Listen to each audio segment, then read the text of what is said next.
fail me now. Feet don't fail me now. Buenas tardes. Great.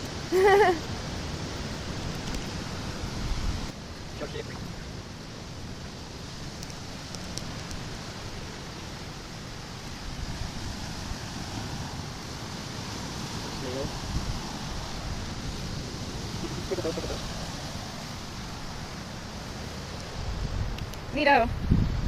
Life. Motion. No more about space and through motion.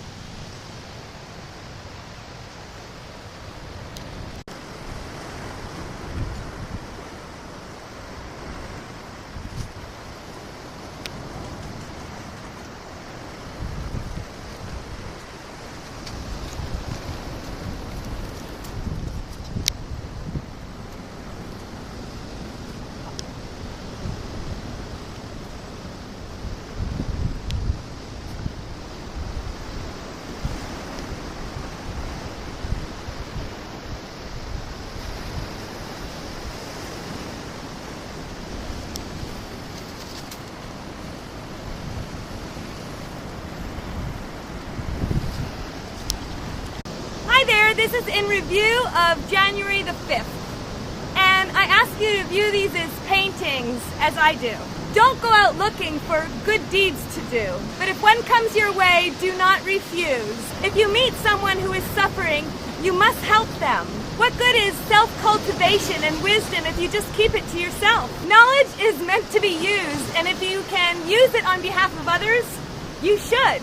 There was once a man who prayed to a particular god among many in the temple. Eventually he noticed that the incense that he lit just drifted all over. Other gods were getting the benefits from his efforts. He built a paper cone over the incense so that the incense would be directed right to the nose of his god. Unfortunately, this turned the face of his god black with soot.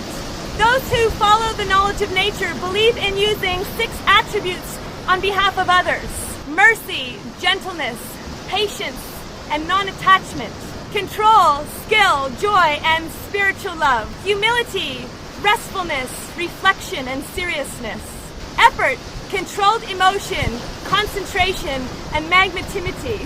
Whenever you need to help another, you must draw upon these qualities. Notice that self-sacrifice is not included in this list. You do not need to destroy yourself to help another. Your overall obligation is to create your own journey with your own personal knowledge. As long as you can offer solace to others on your same path, you really have done the best that you can. So that was the first part, and this is the second part of January the 5th. Wind in the cave, movement in stillness, power in silence. Wind in the cave, movement in stillness, and power in silence. In a cave, all of our outer sounds are smothered by rock and earth, but this makes the sound of one's own breath and heartbeat audible. In the same way, concentrated stillness turns us away from the everyday clamor, but it allows us to hear the subtle in our own lives. When listening not with the ear but with the spirit, one can perceive the subtle sound. By entering that sound, we enter into a supreme purity. That's why so many religious traditions, they pray, they sing, or they chant as a prelude to their silence. They understand that the repetition and the absorption of sound leads them to sacredness itself. And the absorption of sound leads them to sacredness itself. The deepest sound is silence.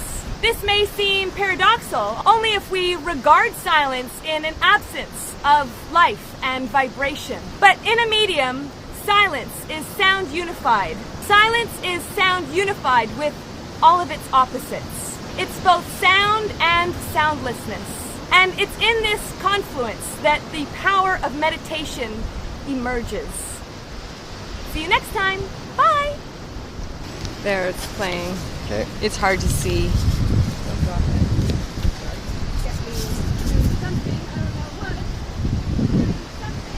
Yee.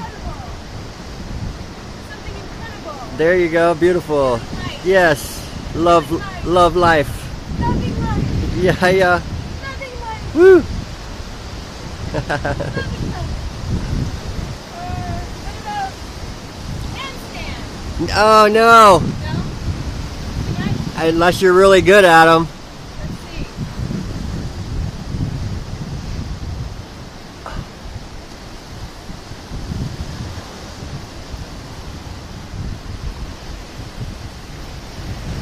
see. Yee.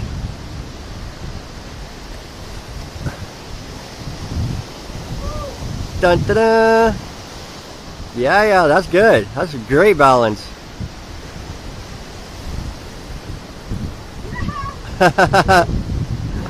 You were upside down. You were upside down. That's kind of. Yeah. Let's see my green underwears. No, I was looking in the camera. Okay. Are they green?